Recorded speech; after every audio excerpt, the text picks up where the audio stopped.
سوال حضور حضرت مسیح موعود علیہ السلام نے بیان فرمایا ہے کہ قرآن کریم سے ثابت ہے کہ عربی تمام زبانوں کی ماں ہے. درست ہے.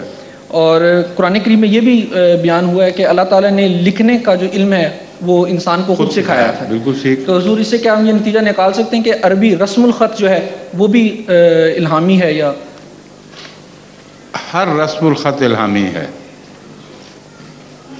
قرآن کریم سے پتہ چلتا ہے کہ اللہ تعالیٰ نے لکھنا سکھایا، اس لیے ام الالسنہ تو عربی ہے، لیکن مختلف قوموں میں جب عربی سے آہستہ آہستہ مختلف زبانیں بن گئی تھیں تو ان کو بھی خدا ہی نے لکھنا سکھایا ہے. سمجھیں؟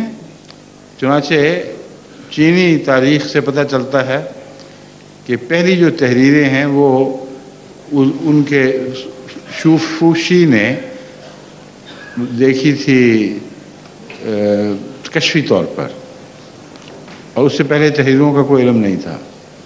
اس طرح باقی دنیا میں بھی تاریخ سے پتہ چلتا ہے کہ انسان اور حیوان کے درمیان جو تفریق پیدا ہوئی ہے وہ دو چیزوں سے ہوئی ہے، ایک بیان سے اور ایک تحریر سے. جانوروں میں بیان نہیں اور جانوروں میں تحریر نہیں ہے. انسان کو تمام تر ترقی بیان اور تحریر سے ملی ہے.